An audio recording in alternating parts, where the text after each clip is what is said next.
morning holding a package. Oh, yeah. I nearly dropped it, but I'm not supposed to say that, right? Sorry.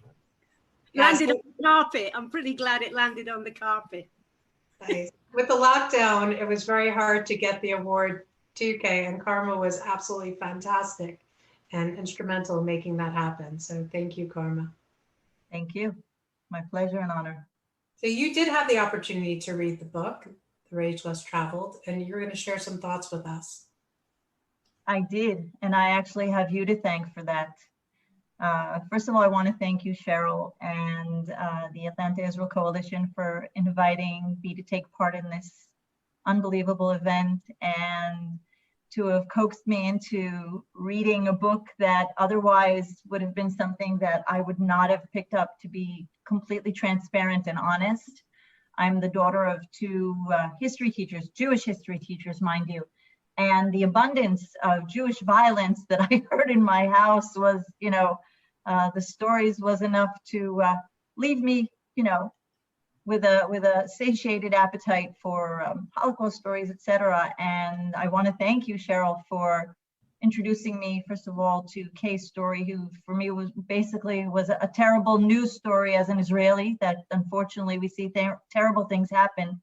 But I was honored enough by you to be asked to read the book, and it was there on my Kindle, and I was reluctant to start. It was there for about a week, and Cheryl reaches out and says, Karma, did you start the book?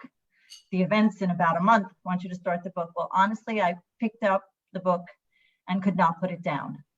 And it was a fascinating book, and nothing prepared me for this. Nothing prepared me for this. The Rage Less Traveled is a story which isn't an easy read, but it's a very interesting read. It's compelling. And it took me on a journey. Kay, you took me on your journey, and I think that that's something immense. I could have never imagined somebody sharing with such intimacy, such a horror, to forgive me for the contradiction of words, but honestly, that's how I felt. And when you read things, and I'm a public speaker, I normally look for quotes from Jewish, Zionist leaders, Jewish leaders. I go back to the scriptures and I look for a good quote.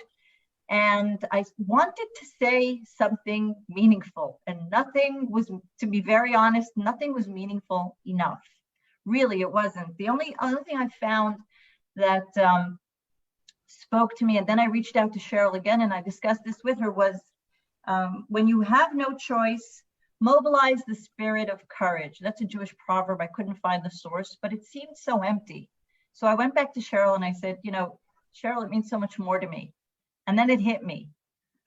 The bravery, Kay, of what you went through, of that horror, is one step. And I think you mentioned it here. And the bravery of sitting down and writing it, that is what took me on a journey and was so powerful for me.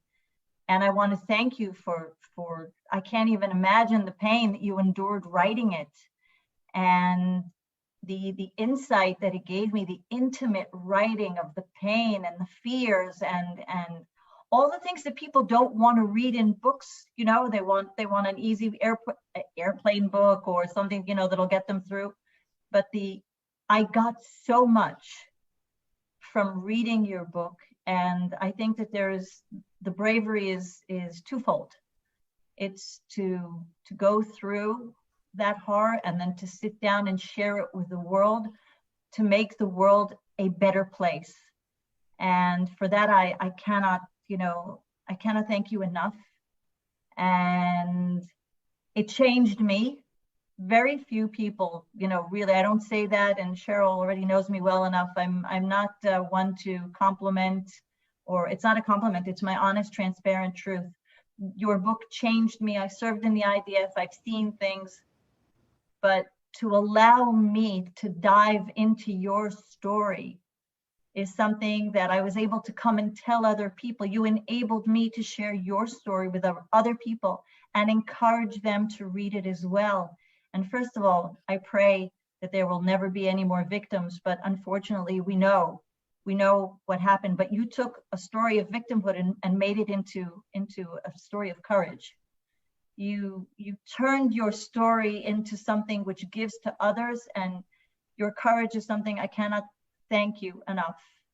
And and thank you, Cheryl, for bringing me to this point. And we're going to be bringing your story to as many people as possible. And I think the fact that you're a tour guide is even an unbelievable added value, the gift of people. I would love to be on one of your tours anywhere, to be very honest. I would love to hear one of your tours, because public speaking and hadracha and guidance is something that I teach.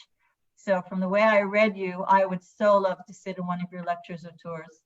And I really want to thank you both, and quite an honor. And I know that you've made a difference and changed the world. So thank you so very much.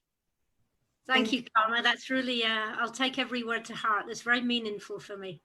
And look, book a tour, you know what I mean? I'm not that busy at the moment. Really?